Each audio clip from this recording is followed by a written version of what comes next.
Mass Audubon has 20 staffed nature centers located throughout the state. Our goal is to have an accessible trail experience at each one of these centers. We call these all-persons trails. They're very gentle and user-friendly for all sorts of people, whether you have a physical disability or not. They're wider, they're flatter, the signage is very clear. You don't come in contact with a lot of vegetation or ticks or poison ivy, and you don't get lost because they're so well marked. The Americans with Disability Act requires that you provide accessible means of getting into those facilities. So that's the law. The other side of it is going beyond what the law requires, and that's what our all-persons trails are all about. It's trying to give as many people as possible the opportunity to appreciate nature where they might not ordinarily be able to.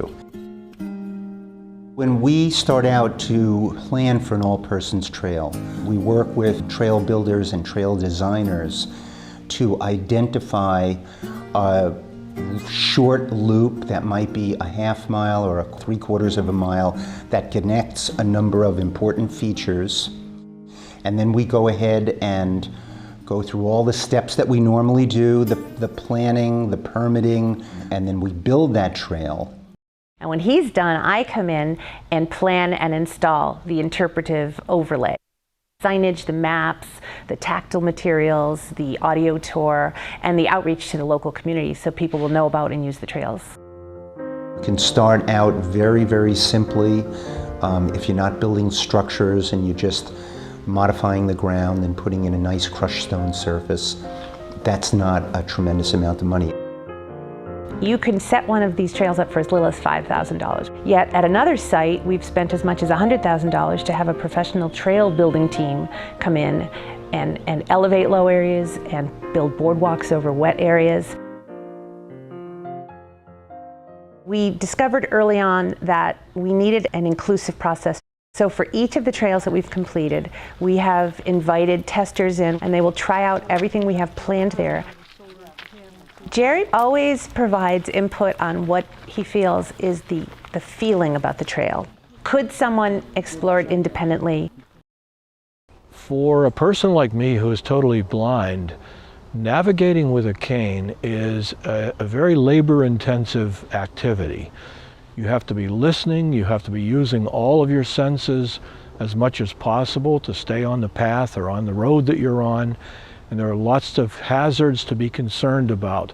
But when I'm being guided by a rope, it's the next best thing to being guided by another person, and yet I can do it solo. We've been told that the bead system has been really, really helpful to people, and we now have it on all our rope-guided trails. We use round beads to indicate an interpretive stop, and we use square beads to indicate the seating is nearby.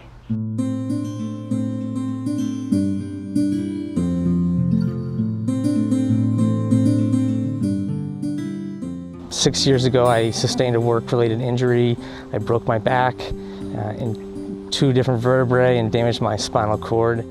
I can only walk for short distances at a time, so it's really nice knowing that a trail is designed with intermittent chairs or breaks that I can take and rest for a moment. It can make me enjoy the trails for a lot longer time and stay outside and be active. When the testers are at habitat, I'd want to know if the trail surface feels right to them. Too granular, I'd want to know if they're in a small group. Is the trail wide enough? Do they feel comfortable walking side by side? Is the slope too much? The width of the trail isn't as much of a concern for me when I'm walking on my crutches. If I'm using my wheelchair, it would make a concern that it was wide enough to fit the wheels in my chair and just wide enough to support the stance that I have with my crutches. I like sensory-rich trails where there are things to smell.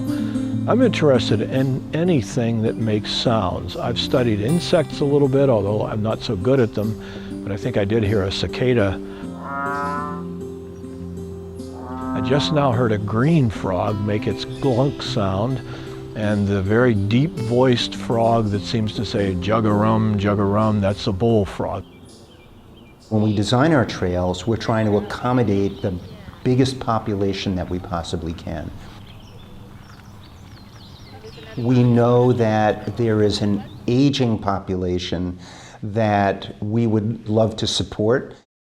We kind of joke sometimes that the trails we're designing are the ones that we're going to be walking on as we get older.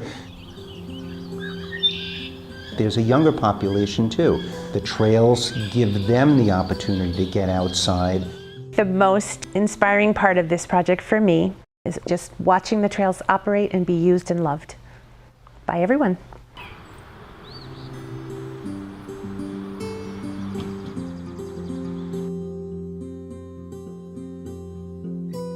If trails weren't accessible, I don't think I would find myself coming out as often as I do. So it's a huge importance to me that trails are accessible.